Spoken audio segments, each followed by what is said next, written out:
हरे कृष्णा। राधे राधे। कृष्ण दासी के चैनल में आप सभी प्यार प्यारे जी भक्तों का स्वागत है। और आप सब कैसे हो? कान्हा जी की कृपा से, श्री जी की कृपा से आप सब स्वस्थ होंगे, मस्त होंगे। तो कार्तिक मास का मैं 11वां अध्याय सुनाने जा रही हूँ। कथा अच्छी लगे तो जरूर से शेयर करना। जय जय श्री राधे। तो यहाँ पे जोत में जगा लिए तुलसी माता सुखदाता तुम हो कृष्ण की प्यारी, जोत जगाए हम तेरी दिन रात, ये भक्ति है मेरी। इतनी कथा सुनकर शौनक ऋषि श्री सूत जी से बोले, हे सूत जी, कृपा करके अब कार्तिक तथा तुलसी का महात्मा कहिए। तुलसी श्री भगवान जी को अति प्रिय क्यों है? तब सूत जी बोले, हे ऋषियों, जो प्रश्न तुमने किया है यही प्रश्न एक समय राजा पृथु ने नारद जी से किया था। तब नारद जी ने राजा पृथु को जो कुछ बताया वही मैं तुमसे कहता हूँ। एक समय नारद जी ने राजा पृथु से पूछा कि हे ऋषिवर, भगवान को तुलसी क्यों अधिक प्रिय है? आप इसका महात्म्य कहिए। नारद जी बोले, हे राजन, एक समय देवराज इंद्र बहुत से देवताओं के साथ महादेव के दर्शन के लिए आए। जब वे कैलाश पर पहुंचे तो वहां उन्होंने एक बड़े ही विकराल और भयंकर आंखों वाले पुरुष को देखा। उसे देखकर इंद्र ने पूछा कि तू कौन है, भगवान शिव कहाँ है? परंतु उसने कोई उत्तर नहीं दिया। कई बार पूछने पर भी जब उसने कोई उत्तर नहीं दिया तो देवराज इंद्र को क्रोध में आकर अपना वज्र उसके कंठ पर दे मारा, जिससे उसका कंठ नीला पड़ गया, परंतु इंद्र का वज्र भी भस्म हो गया। फिर उस विकराल पुरुष की आंखों में से एक प्रचंड अग्नि निकली। उसे देखकर प्रतीत होता था मानो वह इंद्र सहित पूरे संसार को जलाकर भस्म कर देगी। यह कौतुक देखकर देवगुरु बृहस्पति समझ गए कि यह भगवान शिव की लीला है। अतः उन्होंने तुरंत इंद्र को दंडाकार झुकाया, स्वयं हाथ जोड़कर भगवान शिव की स्तुति करने लगे कि हे देवादिदेव, हे त्रिपुरासुर और अकासुर का नाश करने वाले, यज्ञ का फल देने वाले त्रिपुरारी, आपको नमस्कार है। आपको बारंबार नमस्कार है। हे ब्राह्मणों की रक्षा करने वाले देवादिदेव, आपको फिर नमस्कार है। नारद जी बोले, हे महाराज पृथु, इस प्रकार बृहस्पति जी की विनती सुनकर महादेव जी ने समस्त ब्रह्मांड को भस्म कर देने को आतुर उस अग्नि को स्थिर कर दिया और कहने लगे कि देवताओं, वर मांगो। मैं तुम्हारी स्तुति सुनकर अति प्रसन्न हूँ। मैं इंद्र को जीवन दान देता हूँ, और हे बृहस्पति जी, आज से तुम्हारा नाम भी जीव होगा। बृहस्पति जी कहने लगे, महादेव, यदि आप प्रसन्न हो तो इंद्र की रक्षा कीजिए और संसार को दग्ध कर देने वाली अग्नि को, जो आपके नेत्रों से उत्पन्न है, उस शांत कीजिए। यह सुनकर भगवान शिव बोले कि हे बृहस्पति जी, नेत्र से उत्पन्न यह अग्नि अब वापस नहीं हो सकती, अतः हम इसे दूर फेंक देते हैं। ऐसा कहकर भगवान शिव ने उस अग्नि को हाथ में लेकर दूर समुद्र की ओर फेंक दिया। वह गंगा सागर में जा गिरी और एक बालक का रूप होकर रोने लगी।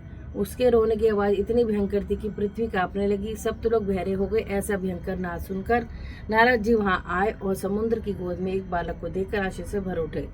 तभी समुद्र ने उपस्थित होकर उनका अभिवादन किया। ब्रह्मा जी ने आश्चर्य से पूछा कि यह बालक किसका है? तब समुद्र ने बड़े आदर से बालक को उठाकर ब्रह्मा जी की गोद में दे दिया और बोले, यह मेरा पुत्र है जो गंगा से उत्पन्न हुआ है। अब आप ही से जात कर्म कराएं। ब्रह्मा जी की गोद में जाते ही उस बालक ने ब्रह्मा जी की दाढ़ी पकड़कर उमेट दी। इससे ब्रह्मा जी को अत्यधिक पीड़ा पहुंची। उनकी आंखों में आंसू यानी जल आ गया।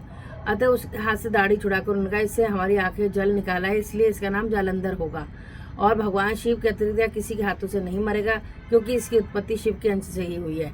यह तत्काल ही युवा हो जाएगा। ब्रह्मा जी के वचन सुनकर यह बालक तुरंत ही युवा हो गया। तब ब्रह्मा जी ने दैत्य गुरु शुक्राचार्य को बुलाकर उसका राज्याभिषेक कराया और अंतर्ध्यान हो गए। इसके बाद वह समुद्र से कालने भी कन्या वृंदा के साथ उसका विवाह कर दिया। वृंदा अति पवित्र एवं अत्यंत सुंदर थी। परम सुंदरी वृंदा के साथ विवाह कर जलंधर प्रसन्नता पूर्वक दिन व्यतीत करने लगा। वृंदा उसके हृदय से सेवा करती और सदा उसके सुख की ध्यान रखती थी। वह पतिव्रता थी। जब भी जलंधर पर घर में आता तो वृंदा प्यार से भोजन परोसती और अपने हाथों से पंखा झलती थी। उसके पादे अर्घ्य और आचमन अर्पण करती। उसे पति को नारायण समझकर उसकी सेवा करती थी। वह अपने पति को नारायण समझकर उसकी सेवा करती थी। बोलो श्री हरि विष्णु भगवान की जय, लक्ष्मण भगवान की जय, तुलसी महारानी की जय।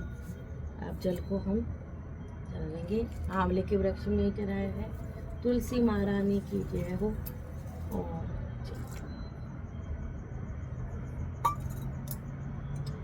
आरती कर लेते हैं। तुलसा महारानी नमो नमो, हरिकपट रानी नमो नमो, कौन से महीना बुद्ध सरानी, कौन से हुई हरियाली, आषाढ़ महीना बुद्ध सरानी, सावन मास हुई हरियाली। तुलसा महारानी नमो नमो, हरिकपट रानी नमो, से महीना हुई तेरी पूजा, कौन से महीना हुई सगाई, कार्तिक मास हुई तेरी पूजा।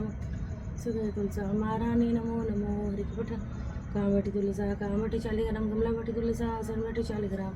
तुलसा महारानी नमो नमो, हरिकपट रानी 56 हो 25 व्यंजन बिन तुलसी ने एक भी पूजन तुलसा महारानी नमो। जो तुलसी मुझी की आरती गावे बसी वैकुंठ परम पद पावे। जो तुलसी मुझी की आरती यदि पावे तुलसा महारानी नमो नमो। हरि पुत्र तुलसी माता के सुखदाता तुम हो कृष्ण की प्यारी जो जगह हम तेरी दे। तुलसी माता के श्री चरणों को प्रणाम करती हूँ। आप सभी स्वस्थ रहिए, मस्त रहिए, श्री हरि के चरणों से लगे रहिए, श्री जी के चरणों से लगे रहिए। ये मैं तुलसी माँ से हम सब के लिए प्रार्थना करती हूँ। जय तुलसी मैया, जय तुलसी मैया, जय। राधे राधे।